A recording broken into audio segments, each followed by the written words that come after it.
مشاهدينا، الزيارة بتحظى باهتمام رسمي ومحلي طبعا، لكنه كمان اهتمام رسمي من كتير من سفراء الدول. مشكورة جدا كل الجهود اللي دعت سفراء دول، مش بس عشان تحضر احتفالية، لكن عشان نحيي هذا المسار على مستوى عالمي. وده كان ملحوظ جدا في تواجد عدد كبير جدا من السفراء للدول في مصر. ضيفنا الكريم في هذه الفقرة هو سيادة السفير هونغ جان ووك.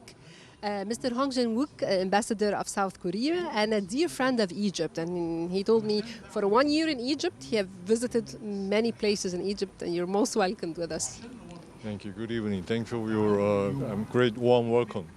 In this great event, we would love to start with the motive that you see behind having such an event for the footsteps of the Holy Family in Egypt.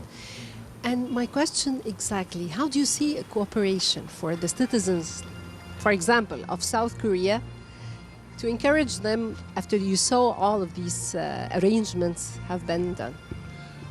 For my people back in Korea? Yeah. Well, as you may be aware, we have many religions back in Korea. However, about 1/4 of the whole population are Christians. And, they are actually very much interested in coming to this great country to witness the many cultural remnants related to the creation of the Christianity, including the very Passover, the Holy Family. And that is why right before the pandemic, there were almost like 30,000 Korean people traveling to Egypt every year, and which was on the very fast increase. Yeah. So right after this pandemic, I'm sure, thanks to the perfect arrangement like this, I'm sure if as soon as they come to know about this wonderful arrangement of getting easy access to the holy sites, I'm sure many more Koreans people would like to come here. So they will enjoy the firstly the natural beauty of Egypt, together with the cultural heritage like pyramid and sphinx, and all the more some holy sites with special religious meaning. Yeah. I'm quite sure they will love it. They will love to traveling here, this great country. And we look forward to see this happen. For us as Egyptians, we see the Korean people as a symbol of commitment. It's Korea itself, for us, for the Egyptian people, we see it as a destination for commitment, technology sometimes. How do the Korean side see the Egyptians? Do you see only just the heritage, the history, or, as you said, the touristic tours, beaches? How can you describe? Thank you for the question.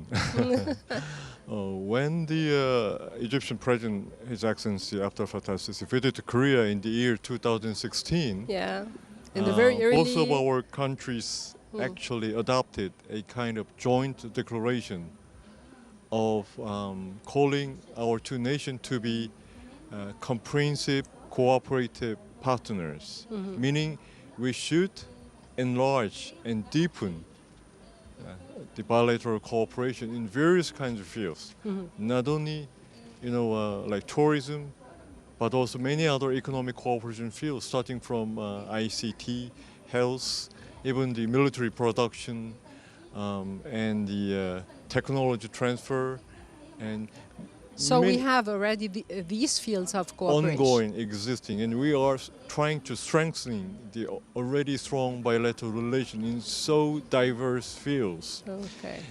That's why I'd like to call Egyptian to be our strategic partner.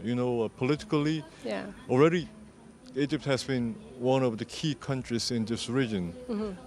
Be ready to do something very useful to maintain peace and stability in this region. Most recent case is the successful mediation by the Egyptian government in the Hamas-Israel dispute. Yeah. And also economically, even during the pandemic, Egyptian economy has shown its great certain very high degree of resilience to get back to the normal level. And I have been witnessing the very successful reform measures taken by the Egyptian governments to upgrade the living standard of the Egyptian people. And Korea is ready to be a part of such noble process to contribute to the well-being of the Egyptian people.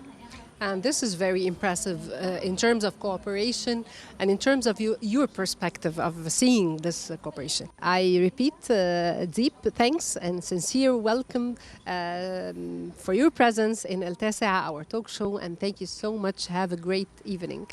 شكرا جزيلا. شكرا جزيلا.